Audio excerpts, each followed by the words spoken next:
I hope that you have prepared your notes, your notebooks in order to make some signs, because I'll ask you the questions and like you to work on some tasks, and then we'll discuss them.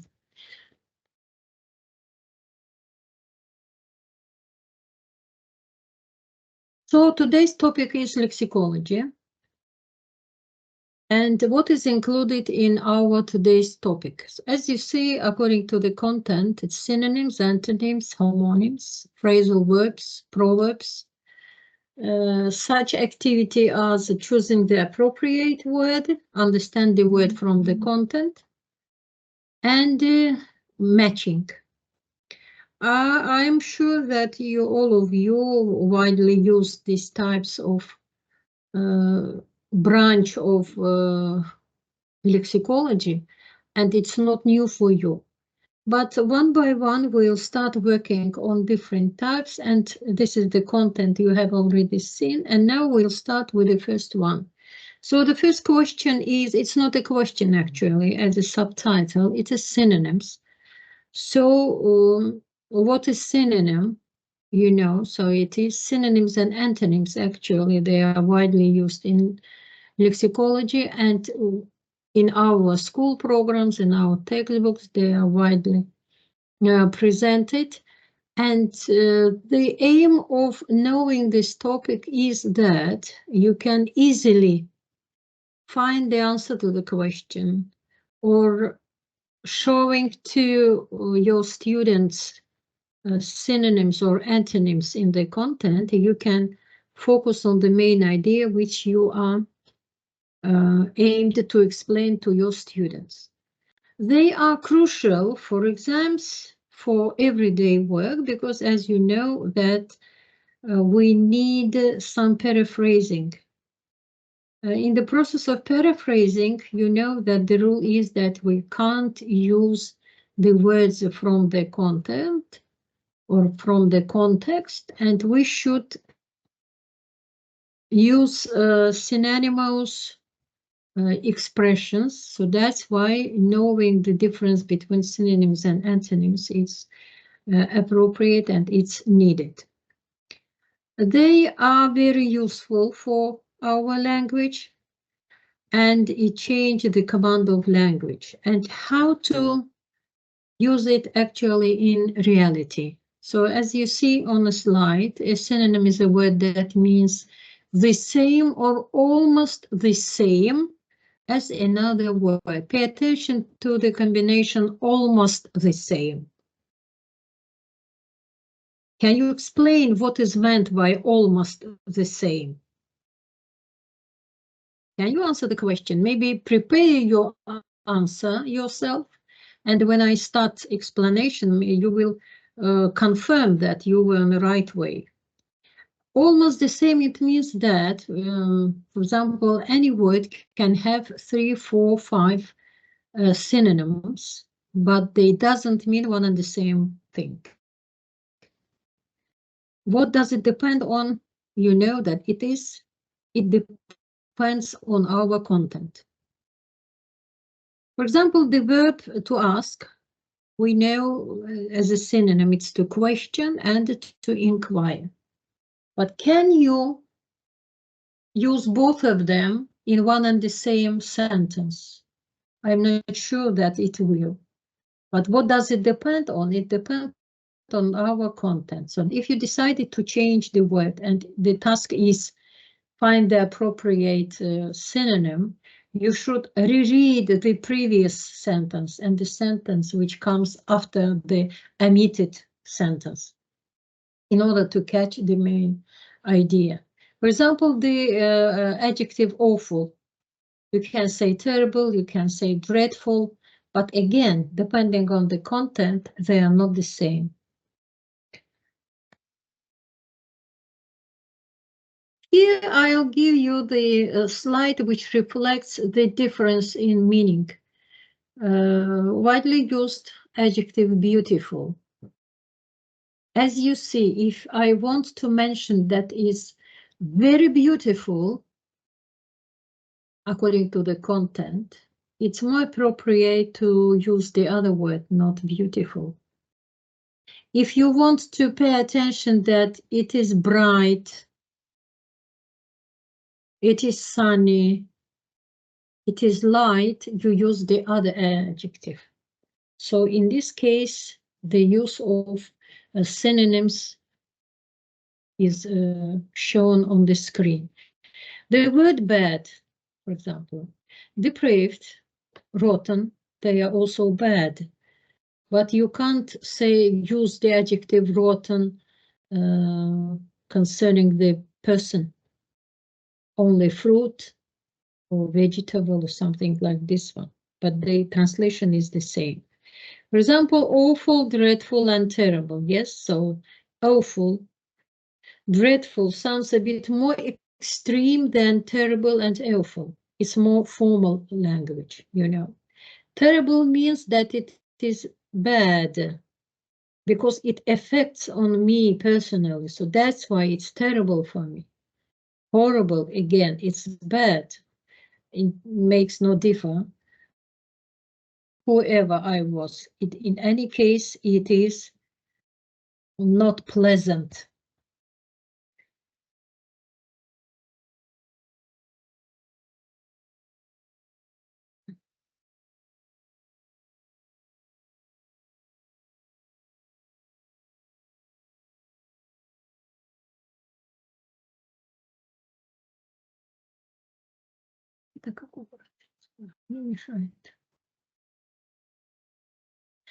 I'll give you a list of adjectives, and please write down for 2-3 minutes the possible given adjectives, please, or verbs, makes no difference. The given words, please be quick. Maybe 2, maybe 3 variants of synonyms. Write down, and then we'll check, and you will see in samples which adjectives can be used instead of the list of given.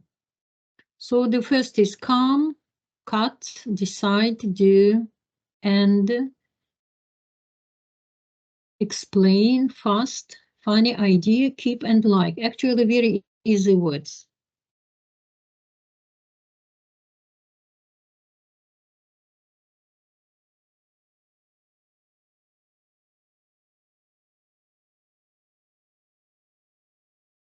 After 2 minutes, I'll show you the next slide, and you can compare with what you have already written on your papers.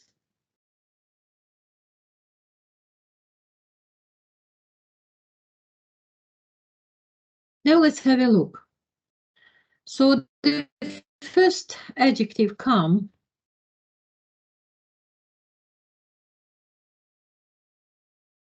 actually possible synonyms. They are not in this way. If you work on vocabulary, we can find a number of other synonymous adjectives, but actually calm, it's quiet, peaceful, unruffled, tranquil. Cut, to slice, to carve, to cleave, to slit. Actually, all of them have the same translation, but according to the content, if you use them in sentences, you will see that you can't use cut, but you should write slice, for example. So contextual translation is main and very necessary in the process of finding or defining synonyms.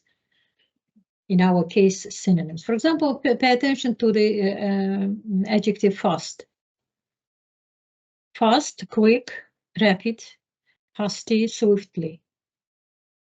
Can you say that the girl moves swiftly? No, I can't.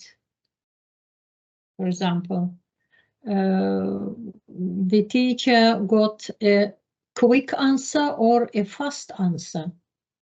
The translation is one and the same, but in the situation, you see the difference between these words. For example, funny, humorous, amusing, droll, laughable. All of them are easy to be understood. When we focus on antonyms, it's a word that means the opposite or nearly the opposite of another word. Again, nearly, it means that as a separate word, it can be the antonym, but in contextual material, it can't be exact antonym to the word, for example, to the omitted word or to the underlined word. For example, we say that afraid is an antonym for brave. Hot and cold, they are antonyms, as are good and bad. The main thing that antonyms can be all types of words. Don't forget to focus on it. We don't say the same thing concerning synonyms, but antonyms can be all types of words, verbs, nouns, adjectives, adverbs, and even prepositions. For example, on and in and out, for example, on and off, they are antonyms and they can be found in situational sentences. The term antonym comes from antonymy, which is the technical grammar term for words that have contradictory meaning. It means that mügayseli manada. But you can think of antonyms as opposites also. Mostly we use the word opposite. For example, you say, find the antonym of the underlined word, or find or match the opposites. We can see such titles also during the work on tests. But pay attention that there are three types of antonyms. The first is complementary. I put in the brackets the translation in order to make it easy for you. Gradable and relational. Now we'll focus on it one by one. So what is complementary? Дополняющий, gradable and relational. Complementary antonyms are a kind of antonymy that explains an either-or relationship between the opposite word pairs. For example, I say true and false. In this case, they are complementary. Why? Because you can't say half true, half false. It is either true or false, or neither true nor false. There is no middle position in this case. For example, complementary antonyms can exist independently and used in opposite meanings. For example, yes, no, dead, alive, exterior, interior. If we speak about prepositions, as I mentioned before, in, out, on, under, and so on and so on. A complementary antonym is one of a pair of words with opposite meanings, where the two meanings do not lie on a continuous spectrum. There is no continuous spectrum between odd and even, but they are opposite in meanings and are therefore complementary antonyms. For example, we say mortal and immortal life.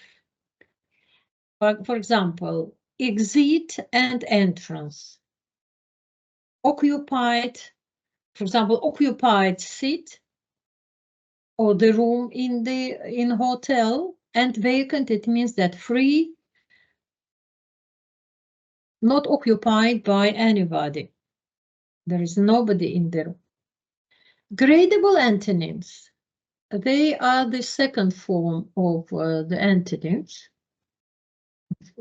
Grade, it means Derece, pille, like level, for example. If we speak about thermometer, for example, you look at it, we have minus and plus. We have 0, minus and plus on a thermometer. Can you say that it is half? No. It is either dark or light. The boy is either young or old. The boy or the man makes no difference, or early, late. Hot and cold, for example, if we say, it has the middle position warm.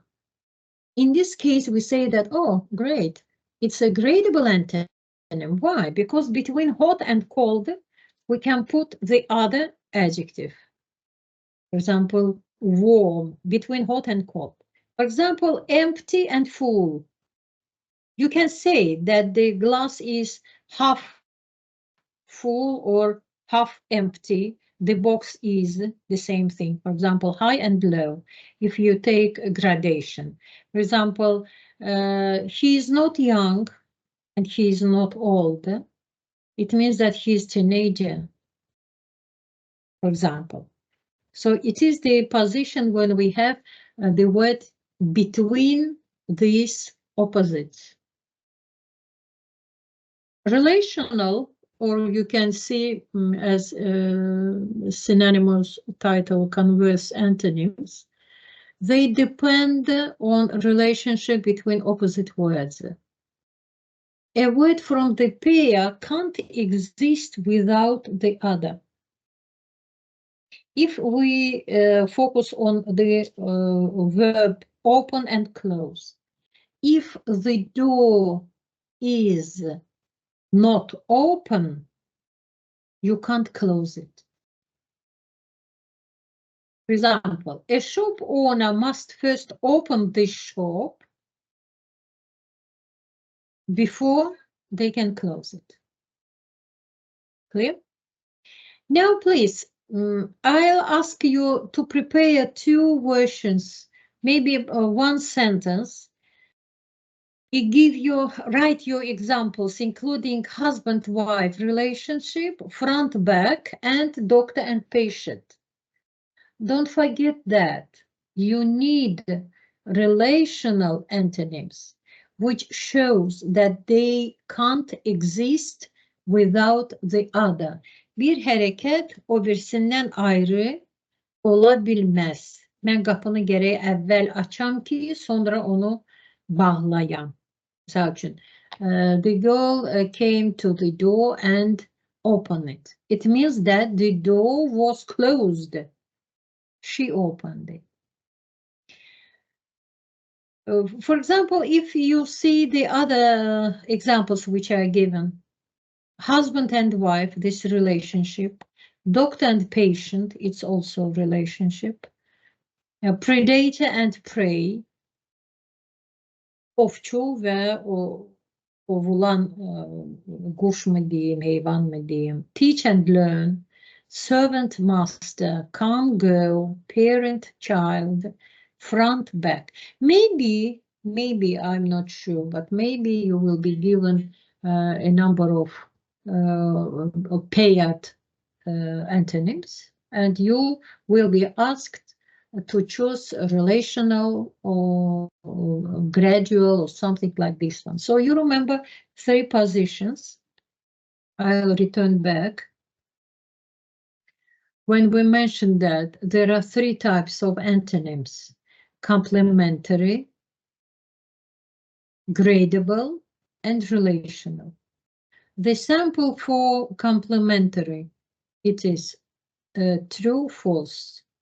You can't say that it is half true or half false. Gradable, you have one adjective between the given antonyms. Cold and hot, they have the adjective warm in the middle.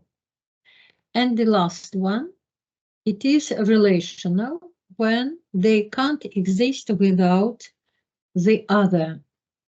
You first open and then close the door, for example, yes?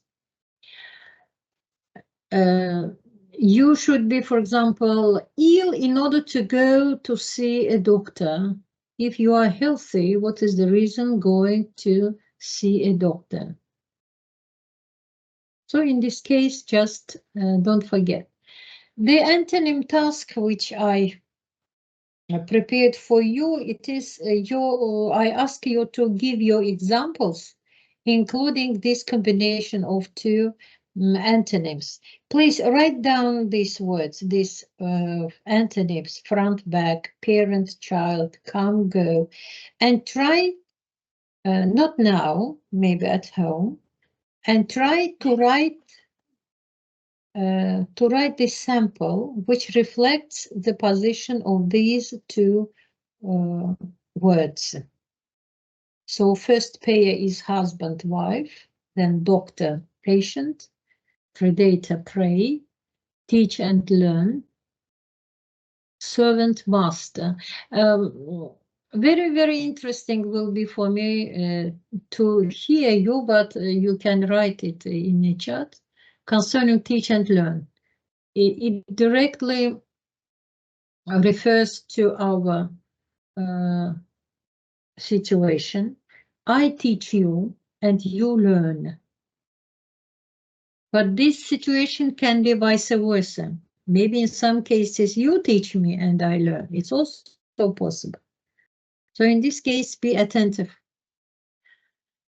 You are given the task. Short passage. And you are given omitted words. All the possible synonyms are given under number 1, 2, 3, 4, 5. But we have 4 distractors, A, B, C, and D. Please, I'll give you 3 minutes.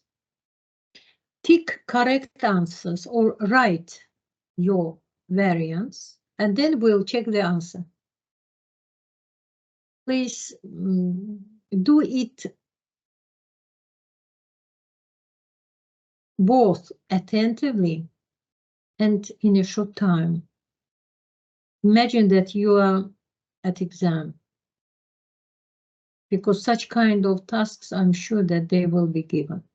All the words which you have in distractors, they are synonymous, but only one can be appropriate to your content.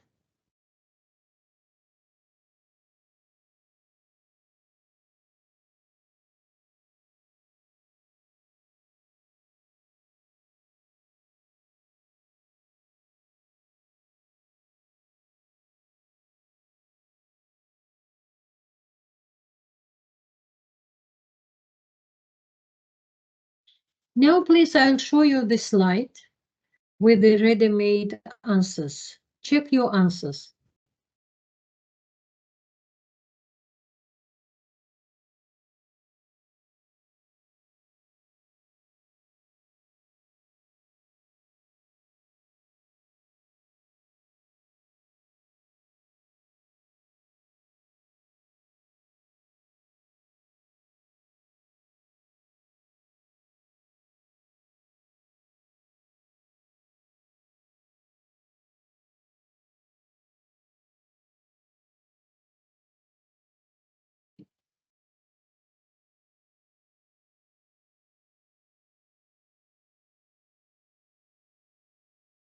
The next topic which I'd like you to focus on, it is also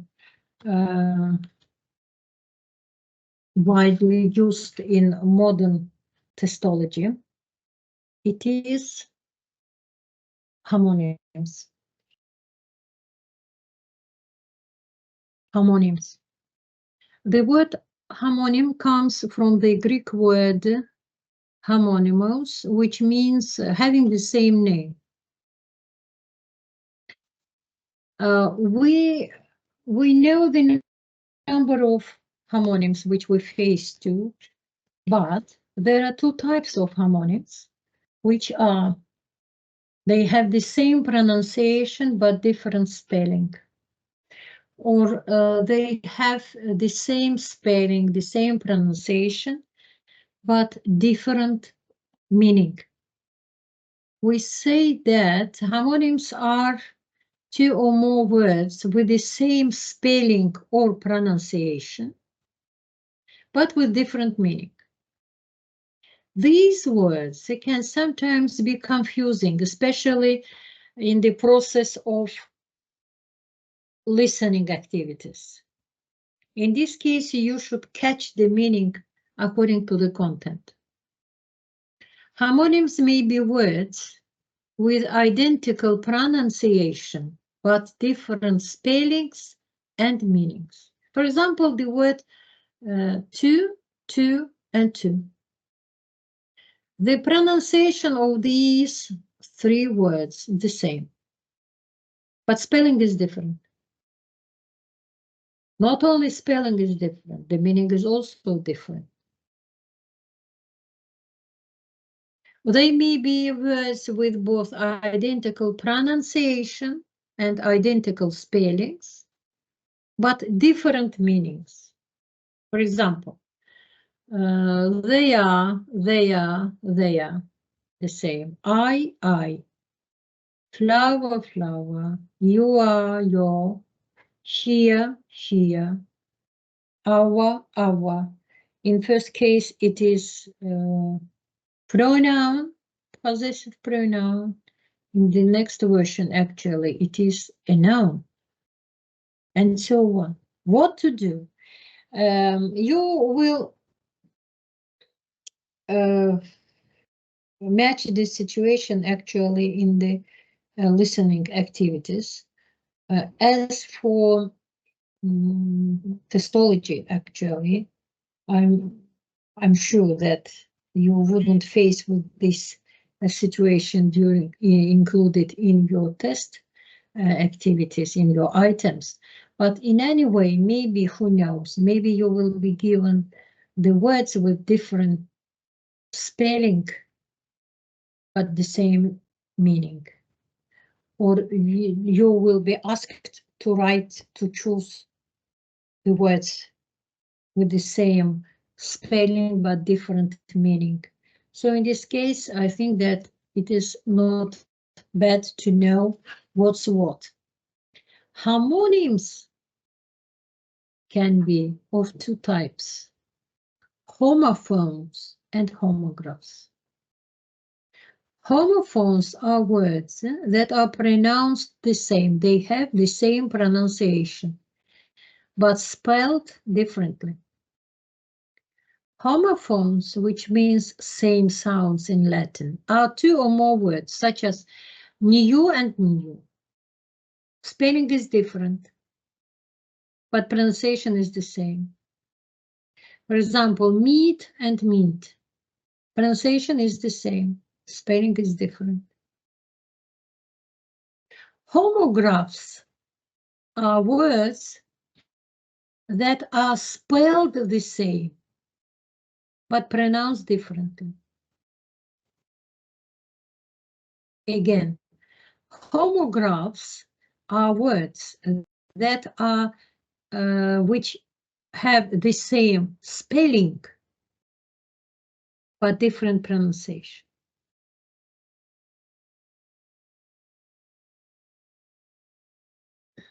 To understand which word is said, you have to understand context clues. So what is clue, you know? In English, actually, if you are given a paragraph, if you are given some content, short text, and so on and so on, if the task is based on finding, catching the meaning, the word which you are focused to will have clues which are given either in the previous sentence or in the next one. For example, the word bat. In one case, it is used in cricket or baseball. In other case, it is the animal. What's the difference between homonyms, homographs, and homophones? Please ask the same question to yourself and try to explain it now. We say that homonyms are the words which have either the same spelling but different meaning, or different spelling but the same pronunciation. And they can be of two forms, homographs and homophones. If it is homophone, phone, it means pronunciation. They have the same pronunciation but different spelling. If it is homographs, graphs, it means that writing, it connects with writing. They have the same spelling but different pronunciation, and the meaning also.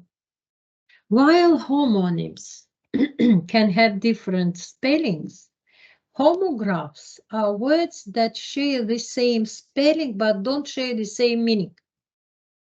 The word graph in homograph means written, which in turn means that these kinds of words are written in the same way. For example, the word bow and tear. In one case, for example, if you say bow, it is a noun. In the same, it can be used as a verb. For example, the word tear, it can be a noun and it can be a verb. So it depends on your content. We'll return again to homophones. Homophones are words that sound the same, regardless of their spelling and the difference in spelling. The phone in homophone refers to sound, so it means that if you are asked to find homophones, you should pronounce the words. It belongs to pronunciation. For example, right and right. Spelling is different. Pronunciation is the same. But if you refer to the content, you will easily find out that it is not right yazmak or right düzgün, səhvsiz, and so on and so on. The same night and night, the same pronunciation, spelling is different and meaning also different. For example, C and C. If you are given just only pronunciation, it's confusing because I don't know what you are speaking about. I need some extra clue. Maybe sentence, maybe word combination, or something like this one. In this case, you can easily catch what we are speaking about. Even if they spelled differently, the same thing. Actually, not only children, but we also mix up homophones because actually they sound the same. And it depends detailed or being as more attentive, or for example, to listen twice or 3 times in order to find the exact meaning, if it is listening, of the word which is suggested for discussion. Maybe this is a key word. Maybe you should write the omitted words, for example, as an open-ended test. So in this case, if you know beforehand that C and C, they can be C double E and EA, different meaning, even having the title of your paragraph or seeing the first word or the first sentence, you can easily catch the main word which is needed to be completed. We have homographs versus homophone and versus homonym. These terms are often set up in opposition to each other. homographs versus homophone and versus homonyms. Actually, homograph and homophones, they just only distinction of homonyms. Homonyms, the words which have the same spelling and different pronunciation, or different pronunciation and different spelling. And the main thing that in all cases they have different meaning, and their meaning depend on your content. For example, example is given below, the word present.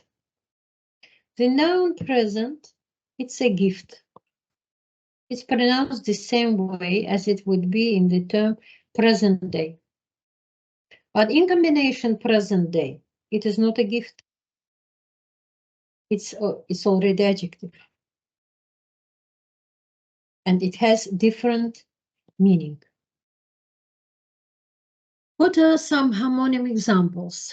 So we have several homonyms. Here is a useful homonym list containing some of the most common homonym examples. I'll give you this list just for comparison. Let us check the table. So we have 3 columns. In the first column, you are given a list of words. In the second, when one and the same word, for example, kind, can be both homograph and homophone. In the third column, we have their meanings. Kind. It can be adjective and it can be a noun. The same pronunciation. It can be both homograph and homophone. But if we check the meaning, we'll see that, for example, kind, it is a type of something, some kind of activity, for example. And caring, she is very kind. It's caring. For example, ring. Also, ring, we call on a phone to make a ring, to call somebody, or it's a band on a finger. Right. Right can be correct, and right can be opposite of left. In the case. Rose. Rose also, for example, it is to have got up, to rose up, to rose. And a type of a flower. Spring. In one case, it is a season. In the next, it is soil the metal. O burulmuş demirden olur böyle spring, mesela için coiled chain de olur sözlerde. Bright, bright. It can be smart or intelligent. A bright boy. And filled with light also. Match. First of all, it's a noun, a game of a sport. And or match, it can be a small wooden stick used for lightning fires. Fly. In one case, it's an insect. In the next one, it is moving above the ground. It's a verb. The next will show you the difference between homophones when I say the word pray and pray. Spelling is different.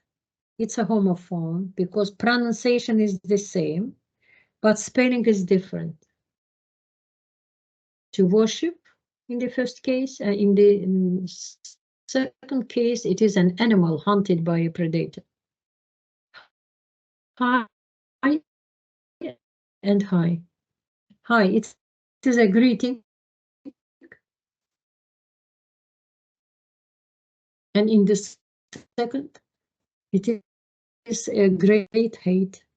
Yeah, so it means that. And the second, it's a noun. It's structure designed to go up a level. Staircase, for example, we say. Waste and waste. Lesson and lesson. To lessen, it's a verb, it means to reduce, azaltmaq. And lesson, it's a period of learning. For example, it's our 45-minute lesson. Week and week, the same pronunciation. In the first case, it is a period of 7 days, and in the second, it's having a little physical strength. And the same pair and pair. Now, homographs, bow,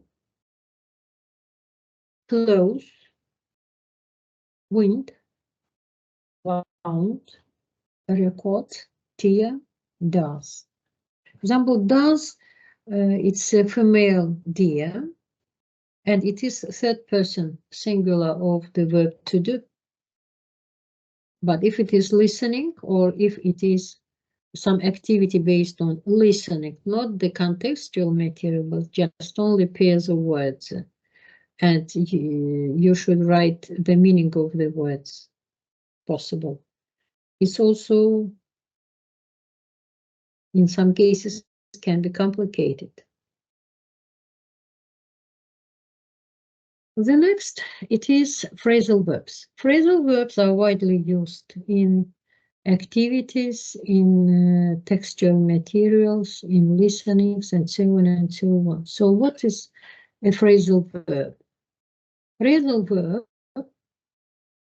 verbs have two parts. A main verb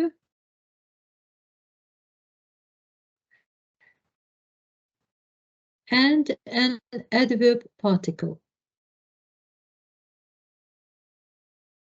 The common adverb particles used to form phrasal verbs are it's at, away. For example, you can use the combination bring in, go around, look up, put away, take off, put on, and so on. A verb which is followed by a preposition or an adverb, or both, is called a phrasal verb. So it means that if you are asked to find a phrasal verb and you are given a number of words, you should look for a verb plus preposition or adverb like slash, or both of them. For example, the sample is given, put off, postpone. We will have to put off the meeting until next month. Biz bizim toplantımızı gələn aya keçiririk. Put off'du. Atложить. To put on, giyinmek, to wear. Ama wear fiili ilə put on fiili sinonimdirlər bir-birinə. Ama situatif şəkildə eyni ola bilməzdi. You can't wear on your new dress, for example.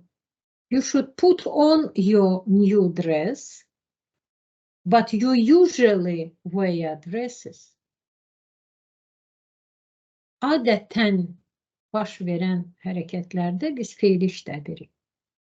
Amma hansısa bir attığım addımdır.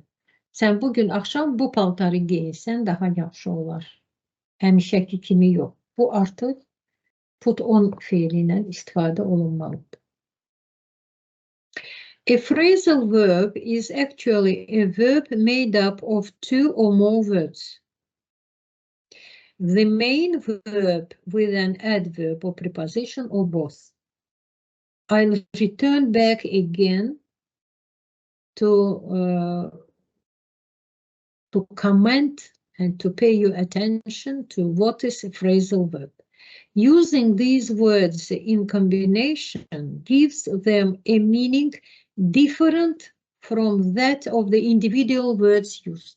So if you have the same verb without preposition or adverb used together, the meaning of the verb changes. For example, look please. For example, the verb to pay. Pay, платить, ödemek. Pay for, it's the different meaning. For example, to work, it's one meaning. To work out is the other thing. The verb and participle preposition should go next to each other. It was mentioned above. For example, if we have a very simple rule to determine whether a phrasal verb can be split or not. If a phrasal verb has a direct object, it can be split by its direct object. If it has no direct object, it can't be split at all. Direct object'in ne olduğunu siz bilirsiniz. Deməli, bu halda mı görün primoy doполнение. O olan halda sen onu ayıra bilmirsən ondan. Bu onunla bir yerdə işlənir. In this case, it's a phrasal verb. But what is phrase? Phrase, it is a group of words that works together in a sentence but doesn't contain a subject or a verb. Bir var frazeoloji fiil, bir de var ifade, iki sözün birleşmesi. Bu halda sizdə nə mübtada o, nə phrase, nə mübtada onun tərkibində ola bilməz, nə də fiil. For example, well done job. Bu well done, bu artıq birləşmədir. Burada fiil yoxdur. For example, often phrases are used for description of people, things, or events. For example, filled with joy, the girl jumped up and down. Filled with joy, the girl jumped up and down. The man with the red jacket is my father. Where is the main sentence? The man is my father. This is the main sentence. Which man? With the red jacket. It's a phrase. It is also important to remember that some phrasal verbs can only be used in certain sentences. For example, the phrasal verb fill in can be used in the present simple and past simple, but not in the future tense. So we have such cases also. In English grammar, a phrase is a group of two or more words functioning as a meaningful unit within a sentence or clause. A phrase is commonly characterized as a grammatical unit at a level between a word and a clause. Phrases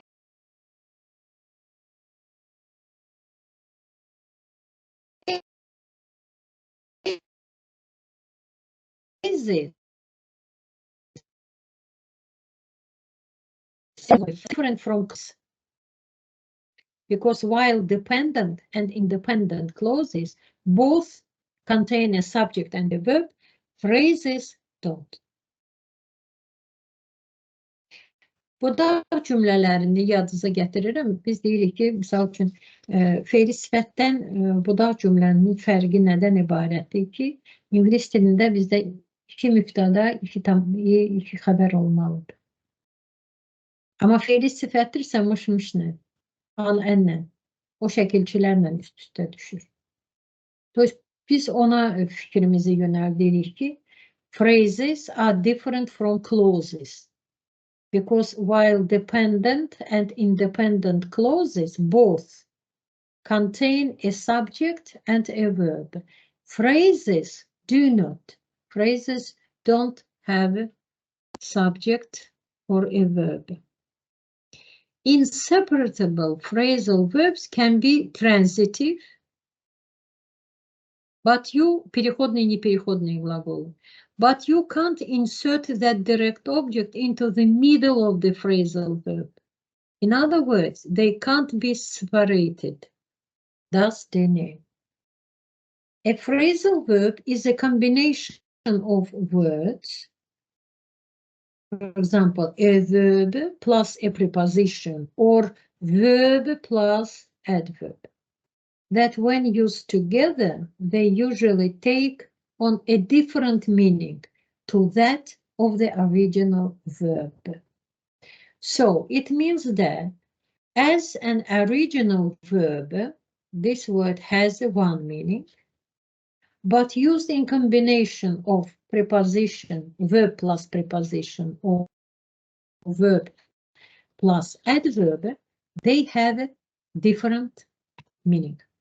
For example, if it is a noun phrase, in a sample, it was a story as old as time. It's a noun phrase. Verb phrase, he was eager to eat dinner. Gerund phrase, signing autographs takes time. What takes time? Signing. It is gerund phrase. Define the type of phrase. You are given 5 sentences. Please define the type of phrase. Is it noun phrase? It's a verb phrase, or maybe it's gerund phrase. Maybe it's infinitive phrase. I don't know, but just try to make your notes. First sentence, Friday became a cool, wet afternoon. Mary might have been waiting outside for you. Eating ice cream on a hot day can be a good way to cool off. She helped to build the roof. In the kitchen, you will find my mom. I'll give you 2 minutes and then we'll check the answers.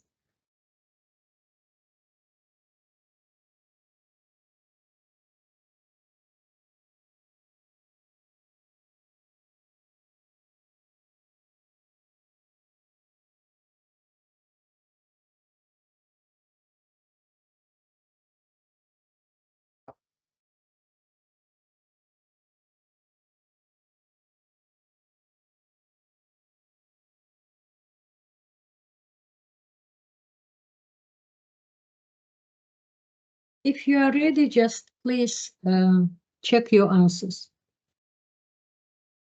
Friday became a cool, wet afternoon. You have the, it's a noun phrase.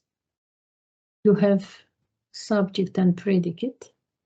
What kind of noun phrase? Mary might have been waiting outside for you. It's a verb phrase. Eating ice cream on a hot day can be a good way to cool off. What can be a good way to cool off? Eating ice cream. It's a gerund phrase. She helped to build the roof. It is infinitive phrase. She müftada helped bizim xəbərimiz nə etməyi, infinitive phrase. In the kitchen, you will find my mom. You will find my mom, direct object, we have it. So it's prepositional phrase, where, in the kitchen. Now we'll start with proverbs. When I was a student, our teach us actually in language practice lessons. They give us a number of proverbs and we learn them by heart. Simply we didn't like it, and we said that what is the reason of learning them by heart, really? But after some period of time, we saw that in this case we can make our speech more effective, more interesting, and moreover you can express your attitude, your idea, using a proverb, and it will be something marvelous. Even when we worked with foreigners, they really liked this sphere of lexicology. So actually, what is proverb? It is a traditional saying that are particular to a certain country. Each country has a number of proverbs. The same thing, biz deyirik atalar sözü, is the same as a proverb. They are short, wise sayings that usually offer some kind of advice or capture an idea found in life. I remember that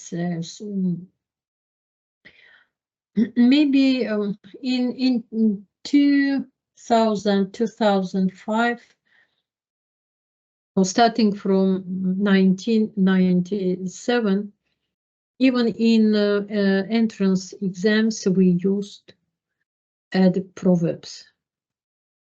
For example, we gave them a short paragraph and gave for choice, for example, distractors, 5 proverbs, and asked the students to choose the appropriate, the one which reflects the main idea of the sentence, maybe of a short passage, and so on and so on. An English proverb is a short, pithy statement that usually offers life advice, wisdom, or a truth. Proverbs are so common that native speakers of English may use them in conversation without realizing it, even mechanically. Even we in our everyday life use the proverbs, but don't think that it's proverbs. We say that nenem diyen kimi, anam diyen kimi, plankes diyen kimi, but they are wise expressions. They reflect wisdom, truth, and advice. Biz deyirik, şər deməsən xeyir gəlməz. Bu da atalar sözündə. Proverbs can offer a shortcut of explaining or imparting information as well.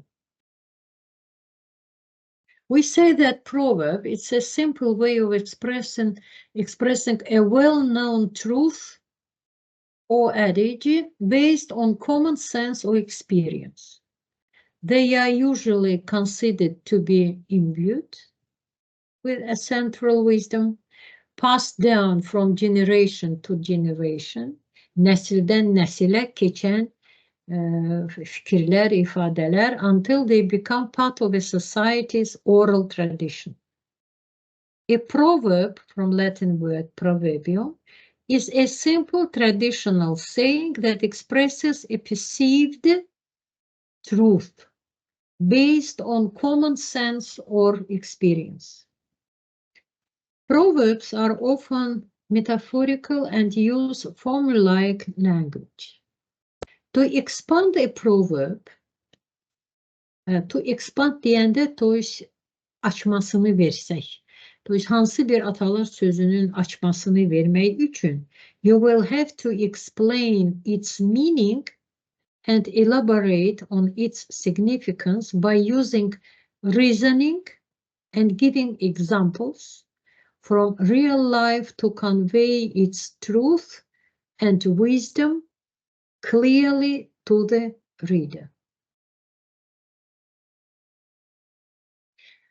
For example, you are given a short passage and it is open-ended task, and you are asked to express, to reflect the main idea of the passage using some proverb, or it is not mentioned any proverb, but it is said that you are not allowed to use the words from the passage.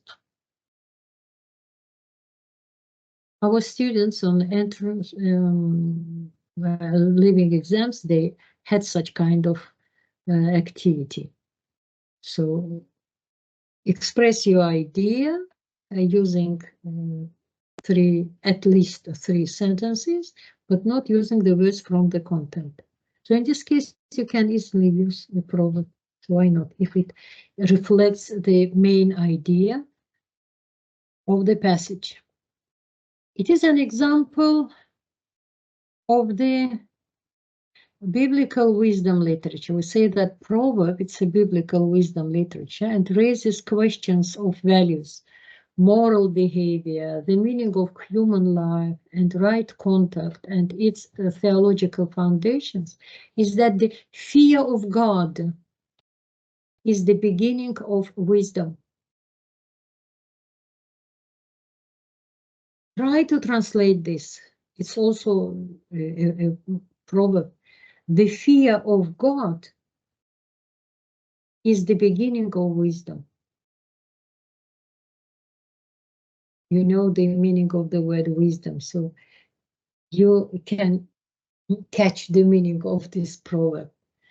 And we see that proverbs can be figurative or literal. For example, you can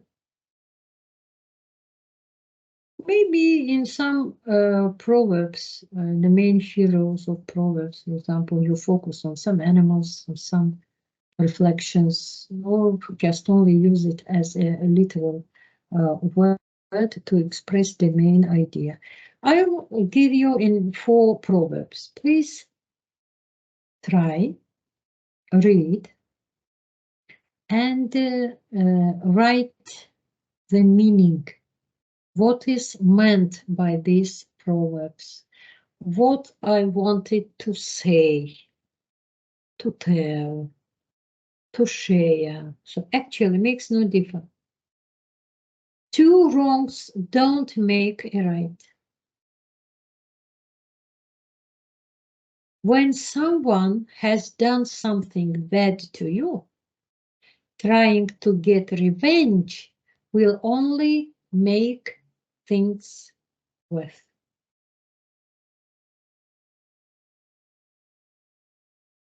Sənə pislik eləyənə yaxşılıq elə. Bax, belə bir atalar sözləri. Həmin o revenge sözünün əksidir burada. When someone has done something bad to you, trying to get revenge, əgər sən onun qisasını almaq istəyirsənsə və sairə negativ addımlar atırsan da sən o pisliyi özünə eləyirsən. Sən daha da hər şeyi körləyirsən. The pen is mightier than the sword. Bir söz var, adamı kəsir. Qılıncdan da bətər kəsir. Sərt deyilən söz və yaxud naxaq deyilən söz. Biz deyirik ki, yandırdı məni. O biz onu sözün bu əks mənasında demirik ki, ot tökdü üstümə yandırdı. Amma o söz mənim qəlbimə elə dəydi ki, bıçaqla kəsildisə 1000 dəfə ondan yaxşı olardı. Onun ağrısı daha dözümlü olardı, nəinki bu. Trying to convince people with ideas and words is more effective than trying to force people to do what you want. Zorla iş görməyin mənası yox. İstək olmalıdır. Min qrip bunu eləmək düzdür, bu yaxşıdır, bu filandır, bu beşmikandır. Əgər sizdə o istək yoxdursa, o iş alınmır. Bax, bu mənə bu atalar sözündə biz misal üçün onu Azərbaycanca belə yazırıq. İndi mən sizə daha kiçik atalar sözü verirəm, amma çox istəyərdim ki, siz bunların mənasını tapasınız, bilirsinizsə özünüz üçün yazasınız və çalışasınız, bəlkə də bəzilərini öyrənməyə. Не все то золото, что блестит. Baxın, bax. All that glitz is not gold. Çünki Rusça belə bir səslənir bu atalar sözü. A picture is worth 1,000 words. Onun da var, sinonimi var bizdə Azərbaycan dilində də, Rus dilində də var. Mən özüm vermirəm. Çalışın, tapın özünüz. All good things come to an end. Bu da çox aydın anlanan və çox vaxt biz in our everyday life we use this proverb. Beggars can't be choosers. A journey of 1,000 miles begins with a single step. It's also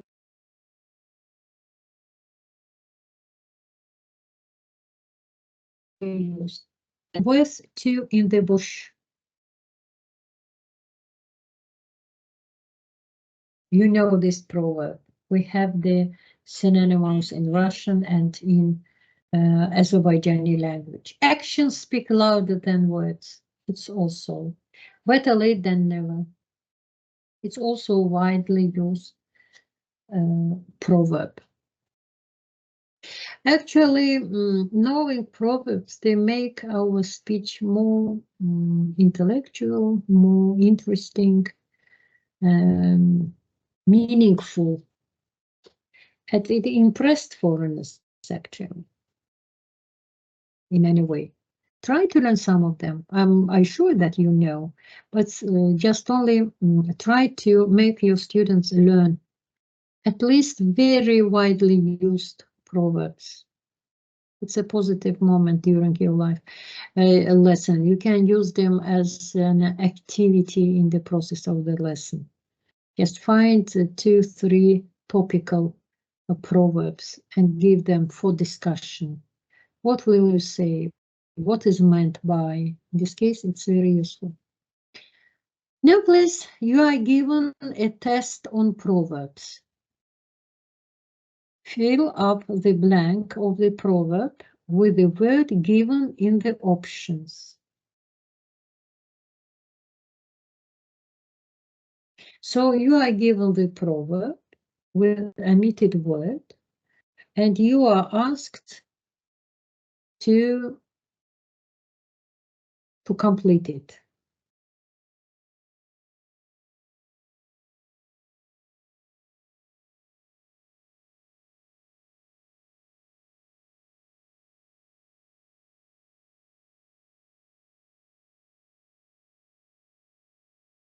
Better be alone than in.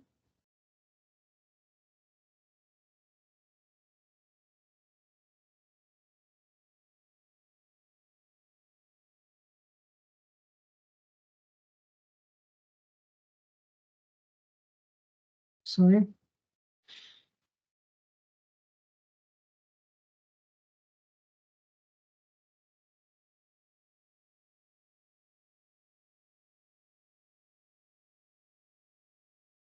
In the first proverb, the right answer is A. Better be alone than in bad company. In the second one, hope for the best and be prepared for the. I suppose that all of you said that it is worst. Надо быть готовым к худшему, we say. Cleanliness is next to godliness. Biz burada cleanliness'i düzgünlük kimi götürürük ya. Düzgünlük Allah'a yaxın eləyir insanı. Yalan danışmamaq, hər şeydə dürüst olmaq.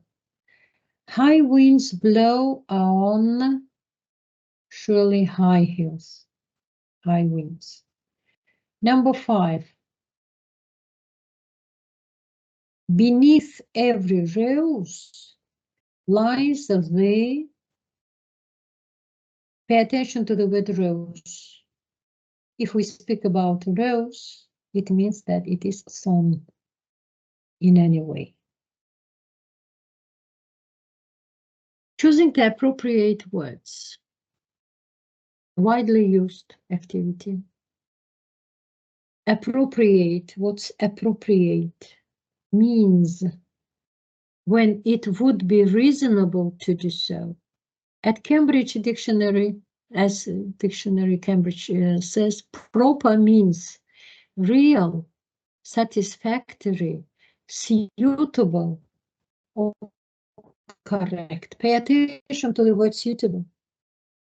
Suitable, it means that contextually suitable, not because of my will, but according to the content. Also, it is said that suitable means acceptable or right for someone or something. Acceptable, kabul olunan. And finally, appropriate means suitable or right for a particular situation or occasion. All the given words can be appropriate, but only one is correct. And it depends on your situation, your content. Help list. You are given some samples. In brackets, I prepared the verbs, words makes no difference. Read the sentences and underline or write the verbs which you think that are appropriate to this or that situation. Then we'll check the answers.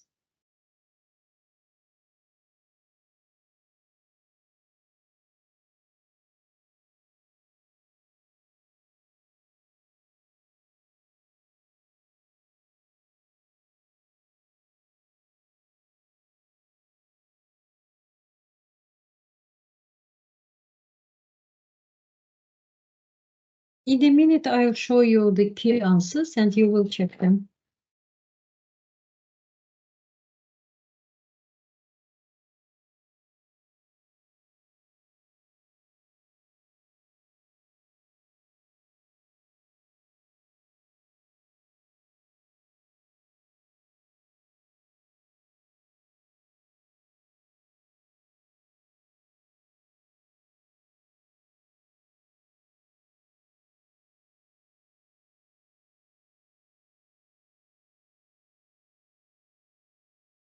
Now let us check the answers. All the correct answers are given in bold. Yeah, just only pay attention to it. Maybe you need some correction, just only then. If you have any mistakes, I'm sure that no mistakes, but in any way, you can reread this sentence again and you will see what's going on. For example, in number 4, we have accident, incident, case, occasion. All of them hadise kimi tərcümə olunur. Ama İngilis dilində 4 dənə sözlə ifadə olunur. Onun hansı situasiyada istifadə olunmasını siz artıq onu cümlədən tutmalısınız. Çünki burada doctor sözü var. The doctor had to deal with many interesting xəstəliklərlə burada case getməlidir də. And some of the incident he told us, başına gələn hansı bir hadisə. Burada toys hansısa bir xəstə ilə bağlı, hansısa bir xəstəliklə bağlı.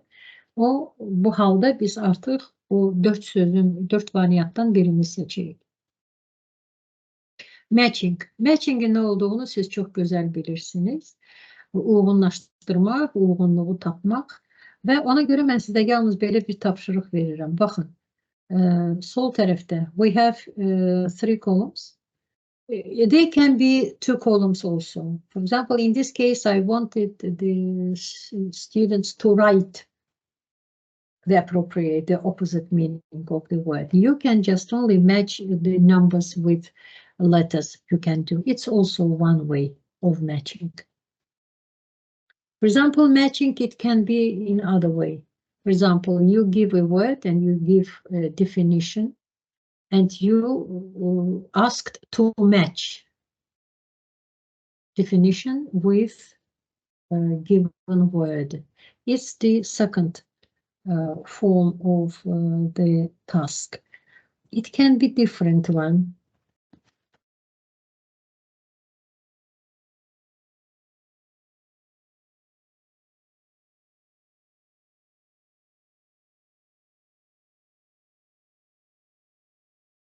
This form of matching is widely used during the examination tests, so you know how to work with them. Just only I want to remind you.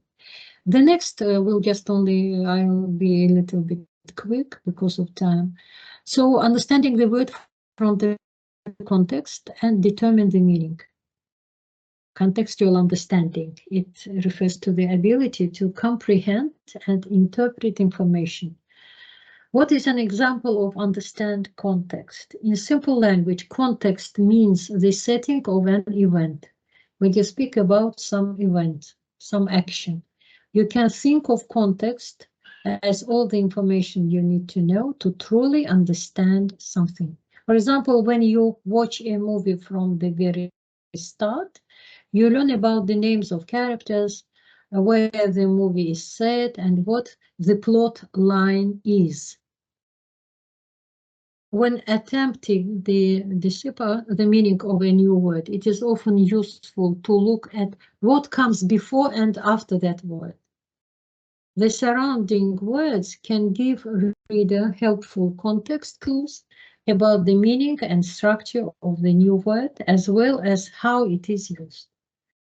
As a clue, we can use, there are 4 types of context clues. It's examples, synonyms, antonyms, and general sense of the passage, which is given actually in the, for example, you are asked to define the passage to know what is the main idea of it. Read the previous one or read the next one actually, or you have 5 sentences in this, and in one of them you have the unknown word. Read the previous sentence or the next one, because in any way they will give you either definition or explanation or some clue. The 5 types of context clues, pay attention. It is definition, explanation. It is restatement, synonym clues. It is antonym clues. It is general context clues, and punctuation. If the author wants to pay your attention, he puts the word in brackets, in commas, saying, look at me, I'm here, be attentive. So it is the way of text versus context. So what is text and what is context? Text, it is the words which are written. It is a list of written words. It's a text. But context is the surroundings of the text, whether it is created within the text or describing the situation of the author's life in which the text was written. The context can be easily found by the title also. In the first paragraph, you will give some hint about what we are going to speak about. So it is the easiest way to find the main idea of what is going on, in what you want to speak about. For example, I'll give you 5 versions of the word. For example, it's sef, ошибка. It can be error, can be mistake, can be fault, can be blunder, or wrong. But in this case, we say that wrong is an adjective. All of them have one and the same meaning, but they are not the same words. What does it depend on? It depends on, for example, your version of some activity. Please Just only read the sentence and write the word which, from your point of view, you think that it's appropriate to this or that situation. And we'll check the answers.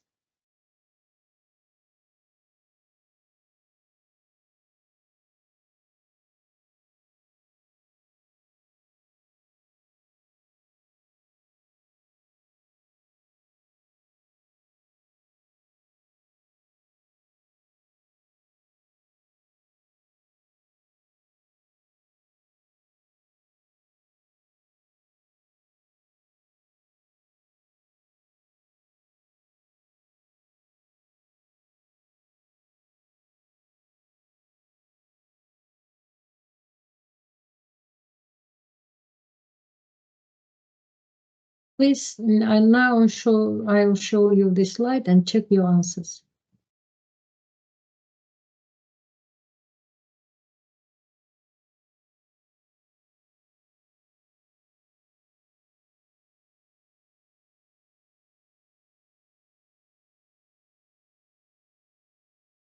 In the first sentence, it's fault.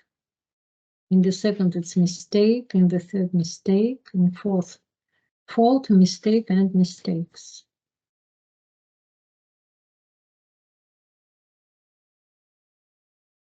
I'll give you one more activity. You are given 16 sentences, actually, and on the base of the word error, fault, blunder, mistake, and wrong. You can copy actually this slide and work on it, and then later, maybe, if you want, just I'll give you 2 minutes, and then I show you the answers.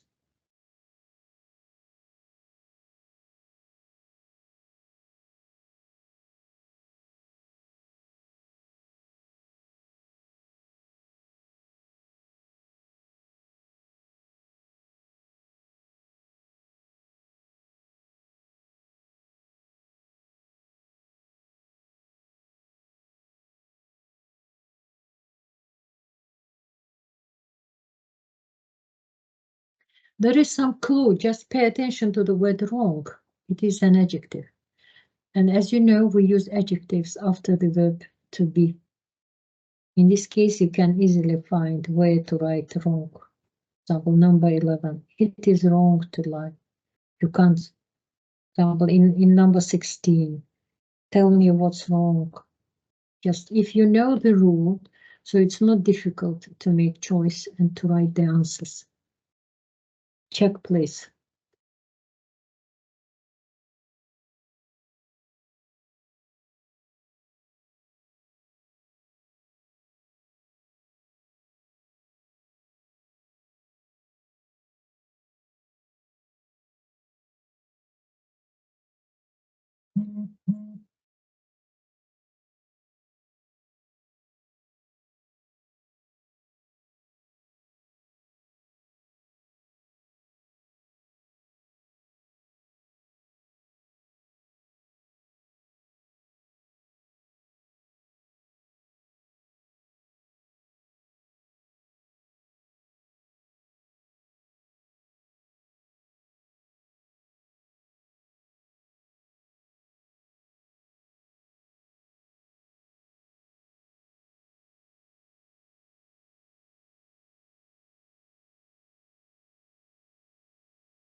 If you have already completed it and checked your answers, we'll go on.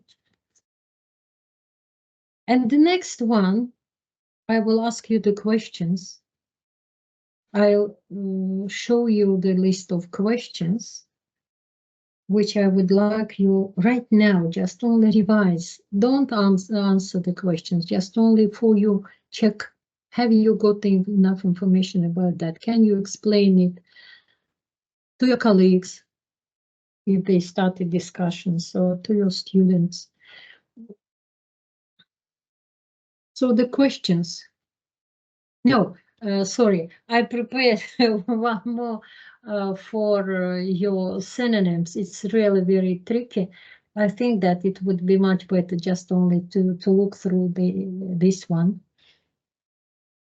They're very easy, but you can do it very quickly, but it's a practice. Which of the following pairs of words are synonyms?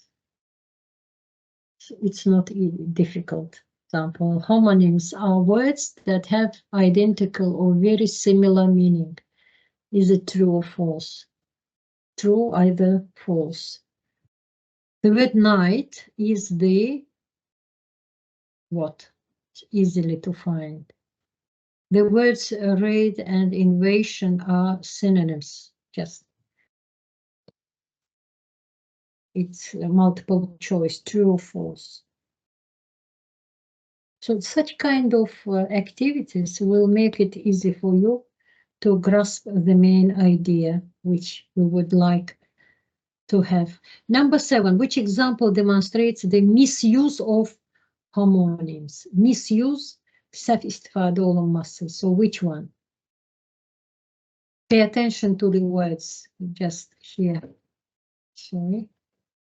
Yes. Pay attention. 2, 2, 2, and 2. So this is misused one.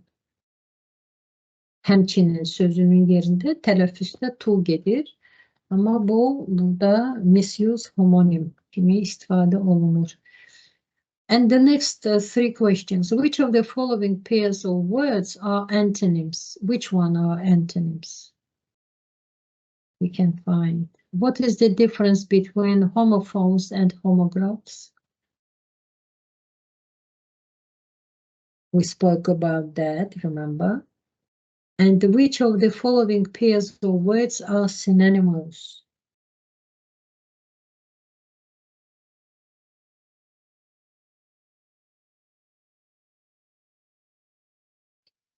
Actually, all of them are based on synonyms and antonyms and homonyms actually.